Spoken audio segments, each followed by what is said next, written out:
Hi everyone, I'm Audrey and this is It's Odd. If you're new here, welcome. If you're returning, welcome back. I'm really glad you're all here. So in today's video, we are going to do bread. This is my bread 2.0. This is a coconut-free bread for all of you that can't tolerate coconut. I was so delighted how this turned out in the tests. You might have seen the little test of it in my What I Eat in a Day video for this month. I was surprised at how much like bread it turned out. There are a couple of things that you need to know though. I could not get it to work in a loaf format, so in a loaf pan, it just, I don't know what, it must need so much air or something, I'm not sure, but it just did not work in a loaf pan. The only way that I could get it to work was in a baguette pan, and I'll show you what that looks like in the video. And I got mine at like Amazon. You can buy them at kitchen stores or whatever if you really want to do it that way. But if you don't have a baguette pan and you don't want to invest the money in it, they're not super expensive, but if you just don't want to do that, that's fine. They do turn out really nicely in bun form, which you can just shape by hand and bake off. So I would recommend that for anybody who doesn't want to go for the longer baguette loaf. I was surprised at how much like bread this actually turned out to be. So I hope that you give it a go. Let me know what you think. I will say that it lasts, so it was really good the first day. It was good the second day. By the third day, it was okay. So just like any of the other AIP and a lot of gluten-free breads too, you have to kind of eat it within a day or two. I did try toasting it. I made it into garlic toast and that worked out really well. And I found that if you go 3 or 4 days out, if you just microwave it very, like 30 seconds or something, that it does soften back up. So you've got some options there in terms of length of time. But it's really tasty. It does take a while, because you let it rise and everything, but it's not active cooking time. So to put it together, it's maybe 5-10 minutes max. Then you're just letting it sit to rise. It actually rises, which I thought was really interesting. Most gluten-free breads don't do any kind of rising, so that was kind of fun. And then it bakes for a little while as well. And again, like all of the cassava flour baked goods, you want it to get to at least 210 Fahrenheit. Otherwise it'll be gummy, and you want to let it cool. So if you cut into it when it's still warm, it'll be gummy. I don't know why cassava flour is like that, it just is, so something to know when you're working with it. Other than that, I hope that you like this as much as we do. This will become not a weekly thing because I don't do a ton of carbs, but it will be a regular thing in our house for sure. So, and Asher, Steve, and I all liked it. So I hope that you like it too. Let me know. Without much more chatter, let's get cooking.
We are back with our breads. So I have the buns. Now I make mine thin because I don't actually like a really bready bun. You can make these fatter, you just have to bake them a little longer. So if you want it to be a thicker bun that you cut, that's fine. But I did it more like I like more like a sandwich thin sort of bun. So these have cooled. I'll show you what they're kind of just like bread, like they tear the same. Let's see, sorry about the lighting in here, it's a little bit.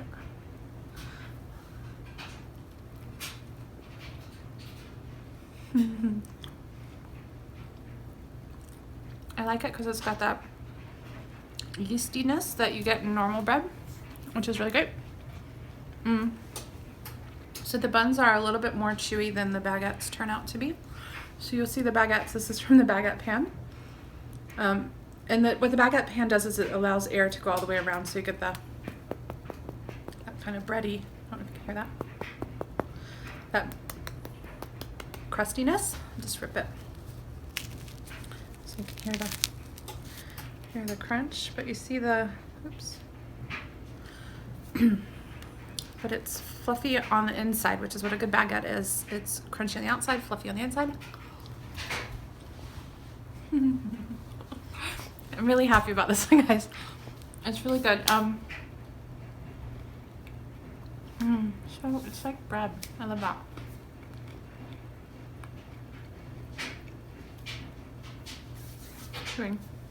These turned out more like bread than anything I have ever created. So I hope that you try this. I hope that you like this.